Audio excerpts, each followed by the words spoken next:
Hello friends, welcome back to my channel. আমি সুতৃষ্ণা চলে এসেছি নতুন ভিডিও নিয়ে। আজকে সকাল সকাল উঠেই কিন্তু বিছানাপত্র পরিষ্কার করে দিয়েছি। আর এই লেপটা এখন পর্যন্ত ঢোকাতে পারছি না, কারণ আমার কাছে মানে কোথায় যে রাখবো লেপটা সেটাই আমি খুঁজে পাচ্ছি না, বুঝতে পারছি না। সেই জন্য লেপটা ঢোকানো হচ্ছে না। সবসময় ঘুমানোর আগে চেয়ারে রেখে দিয়ে তারপরে শুতে চলে যাই। আবার সকালবেলা চেয়ারটাকে খাবারের টেবিলের পাশে রেখে দিই আর লেপটাকে খাটের উপরে ফেলে রাখি। তো লেপ রাখার সমস্যা, কোথায় রাখবো? হ্যাঁ, রাখতে তো হবে। এবার আমি ভাবছি ধুয়ে মানে লেপের কভারটাকে ধুয়ে ওইটাকে পাট করে ভালো করে মানে এই যে আলমারি আছে, আলমারির ভিতরে নিচের এতে রেখে দেবো, এটাই ভেবেছি। কিন্তু প্রত্যেক দিনই ভাবি, কিন্তু প্রত্যেক দিন কিছুই আর হয় না, এরকমই হয়। তো আজকে সকাল সকাল একটু উঠে পড়েছি, কারণ আজকে একটা জায়গায় যেতে হবে। আমার কোনো অসুবিধা নেই, কিন্তু আমার বরের একটা কাজ আছে যেটা করতেই হবে, ওদের মানে ইনস্ট্রাকশান এসছে। তো সেই জন্য ভাবছি যে যাব। সেই জন্য এখন ঝটপট করে একটু আলু ভাজবো, আলু ভাজা দিয়ে মুড়ি খাবো, মুড়ি খেয়ে তারপরে কিন্তু যাব। আর জানি না যে কখন আসব আর কি কাজ আছে আমি কিন্তু বলতে পারবো না, কারণ ওটা বলা বারণ আছে, সেই জন্য বলা যাচ্ছে না। তো সেই জন্য আলু ভাজবো ঝটপট করে। আর আলুটা ভাজতে ভাজতে আমি কিন্তু স্নানও করে নেবো, কারণ কখন আসবো কাজ সেরে সেটা কিন্তু মানে বোঝা বড় দেয়। তো সেই জন্য ভাবছি যে কিছু একটা মানে ভারী কিছু খেয়ে যাই, আলু ভাজা দিয়ে মুড়ি খেয়ে দিয়ে দুজন মিলে যাব। তো চলুন, একটু তাড়াহুড়োর মধ্যে আছি, তো কাটাকুটি করে ফেলি, তারপরে কথা হচ্ছে। এই যে দেখুন, অনেকগুলোই কিন্তু মানে 3টে আলু আমি এখানে কেটেছি, একটু বেশি পরিমাণ করেছি, কারণ যদি থাকে তো দুপুরবেলাও হয়ে যাবে, আর যদি না থাকে তো না থাকবে। তো লবণ আর হলুদ দিয়ে তেলের মধ্যে আমি কিন্তু আলুগুলোকে কেটে রাখা আলুগুলোকে মানে দিয়ে দিলাম। তারপরে আবারও একটু হালকা লবণ অ্যাড করছি আর হলুদ একটু অ্যাড করব, করে আলুটাকে ভাজবো। আর মানে এটা একদম লো ফ্লেমে রেখে তারপরে আমি ঢাকা চাপিয়ে কিন্তু স্নান করতে যাব, কারণ আলুটা ভাজতে ভাজতেই স্নান করতে হবে, না হলে আমার টাইম হবে না। তো সেই জন্য তো এই যে দেখুন, একটু নাড়িয়ে দিয়ে ঢাকা চাপিয়ে, আর একদম মানে খুব তাড়াহুড়ার মধ্যে আছি, কারণ অলরেডি একটু দেরি হয়ে গেছে। আর আমার বরও কিন্তু চলে এসছে, আমার বর রেডি হয়ে যাচ্ছে। তো আমি আলুটা ভেজেই ফেললাম, আর ঠাকুর পূজাও করে ফেলেছি স্নান ফান করে। তারপরে এই যে এখন আমরা কিন্তু মুড়ি দিয়ে আলু ভাজা দিয়ে খাবো, তারপরে রেডি হব। তো রেডি হয়ে গেছি সকাল সকাল। আমি আর আমার বর দুজন একটু একটা কাজে যাচ্ছি, এখন একটু সামনেই যাব, গাড়ি নিয়ে যাব, তাই তো আমিও চালাতে পারি, দেখা যাক কি হয়।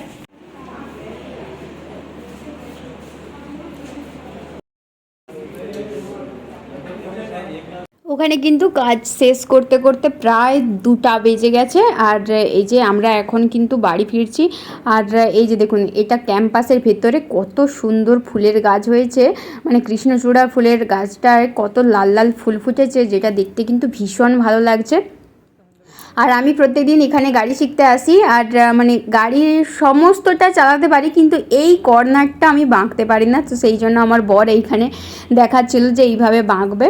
এই কর্নারটা বাঁকতে গেলে আমাকে একটু পা ঠেকাতে হয়, আর অন্যান্য সব কর্নারে আমার কোনো কর্নারে পা ঠেকাতে হয় না, কিন্তু এই কর্নারে এলেই আমার পা ঠেকাতে হয়। তো সেই জন্য আমার বর বলছে যে তুমি এইখানে এইভাবে বাঁক নিবে। ওটা অ্যাকচুয়ালি অনেকটাই বাঁকা, মানে দেখতে এরকম সিম্পল লাগছে, কিন্তু অনেকটাই বাঁকা মতন আছে, সরু একটা রাস্তার মতো আছে। আর এই যে দেখুন, আমাদের কোয়ার্টারটা একদম 4তলায়, প্রচণ্ড গরম বলার কথা নয়। তো এসে গেছি, এখন আবার কিন্তু রান্নাবান্না করতে হবে দুপুরবেলার। জাস্ট এলাম, আর আসার পরে এই 4তলা উঠতে সবথেকে বেশি কষ্ট হয় আমাদের দুজনেরই, মানে অবস্থা খুবই খারাপ। আম কিনে নিয়ে এসেছি আজকের আবার। এমনিতেই 2টো বেজে গেছে, তো সেই জন্য একদম সিম্পলভাবে দই ঢ্যাঁড়স বানাবো। দই ঢ্যাঁড়স বানাতে কিন্তু বেশি একটা সময় লাগে না। আর বানাবো ডাল, আর সকালবেলার একটু আলু ভাজা আছে, তো এটা দিয়েই কিন্তু খেয়ে ফেলবো। আর কিন্তু কিছুই করছি না। তো এখানে প্রথমে ঢ্যাঁড়সের মুখটা আর পেছনটা ওইটা বাদ দিয়ে দিয়েছিলাম, তো সেটাই ডাস্টবিনে ফেলে দিলাম। একটু তেল দিয়ে, ওই তেল কড়াইটাই ছিল যেটাতে আলু ভাজা করেছিলাম, তো সেই কড়াইতেই কিন্তু আমি আবার একটু তেল দিয়ে ঢ্যাঁড়সটাকে একটু হালকা করে ভেজে নিচ্ছি। আর দই ঢ্যাঁড়সের রেসিপি তো আমি দিয়েছি অলরেডি, না জানা থাকলে অবশ্যই রেসিপিটি দেখে নিয়ে বাড়িতে ট্রাই করবেন। এটা কিন্তু ঝটপট হয়ে যায় আর খুব টেস্টিও লাগে। তো একটু হালকা লবণ দিয়ে মানে আমি জাস্ট একটু হালকা করে ফ্রাই করে নিচ্ছি। আর এখানে একটা দইয়ের সঙ্গে সমস্ত কিছু মশলা মিশিয়ে নিচ্ছি। দইটাকে ভালো করে প্রথমে ফেটিয়ে নিয়েছি, তারপরে লঙ্কার গুঁড়ো, হলুদ গুঁড়ো, জিরের গুঁড়ো, ধনের গুঁড়ো, গোলমরিচের গুঁড়ো, সমস্ত যা কিছু মশলা আছে সমস্ত কিছু একটু একটু করে দিয়ে দিচ্ছি। দিয়ে এখন কিন্তু এটাকে একটা ভালো করে পেস্ট বানিয়ে রাখবো। তারপরে এটা দিয়ে দিলেই হয়ে যাবে দই ঢ্যাঁড়সের রেসিপি। মানে প্রচণ্ড খুব ইজি টাইপের একটা রেসিপি, আর খেতে অথচ খুবই ভালো লাগে। আর দইটা দেওয়ার কারণে একটু হালকা টকটক লাগে, যেটা কিন্তু এই রোদের পক্ষে বেশি ভালো লাগে। রোদে তো একটু টকটক না খেলে আমার যেন কেমন একটা লাগে, ঝোল টোল কিছুই খেতে ইচ্ছা করে না। রোদে মনে হয় একটু টকই খাই।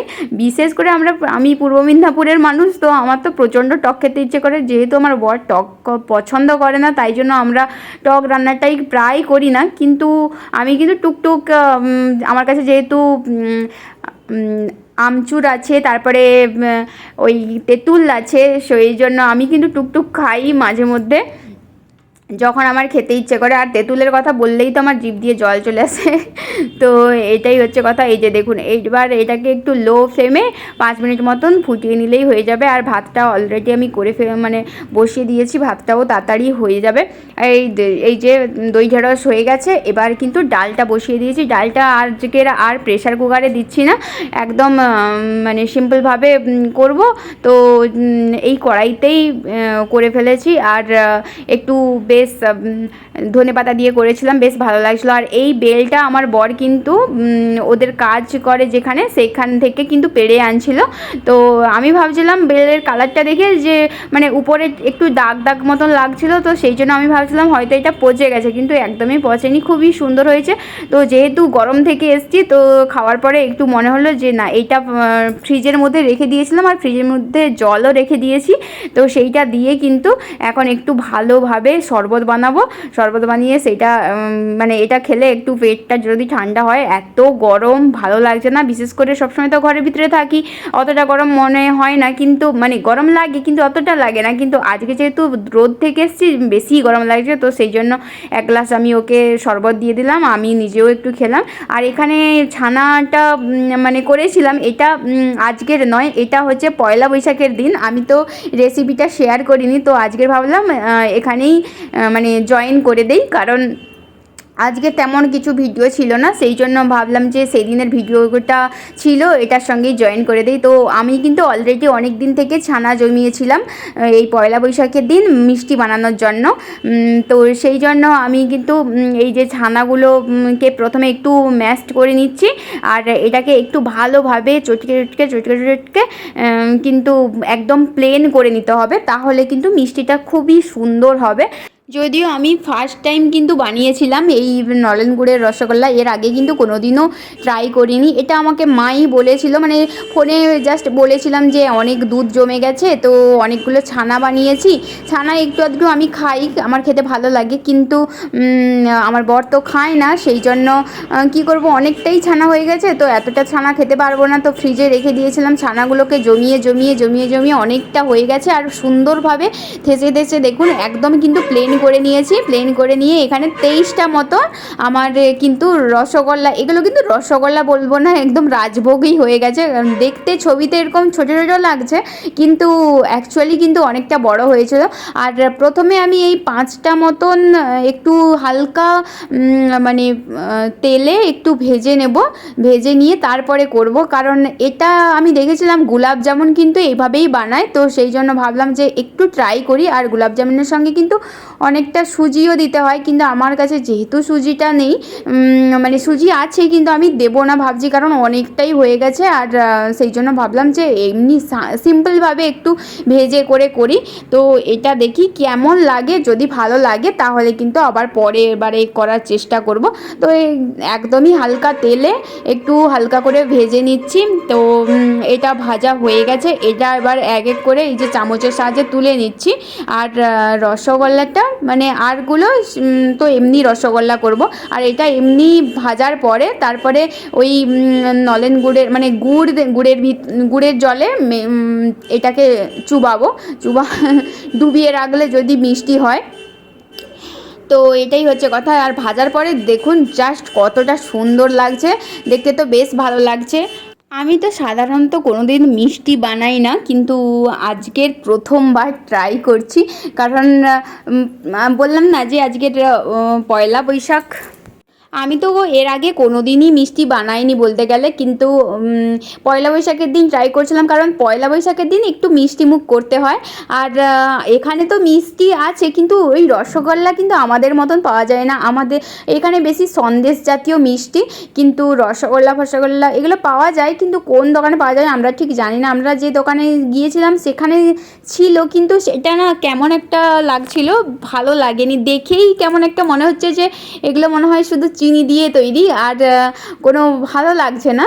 তো সেই জন্য, আর এমনিতেই কিন্তু রসগোল্লা মানে বাঙালির রসগোল্লা মানে বিখ্যাত। তো গুড়টাকে আমি প্রথমে 2 চামচ মতো গুড় নিয়ে এখানে আমি গলিয়ে নিচ্ছি। আর এই যে কড়াইটা দেখছেন, এটা কিন্তু আমরা ফ্রিতে পেয়েছি এই কড়াইটা, কারণ আমরা আগে একটা কড়াই কিনেছিলাম, তো সেটা কিছুদিনের মধ্যে খারাপ হয়ে যাওয়ার কারণে কিন্তু আমরা আবার ওয়ারেন্টি ছিল, সেই জন্য কিন্তু আমরা ওটাকে ব্যাক করতে এই কড়াইটা আবার নতুন কড়াই পেয়েছি একদম।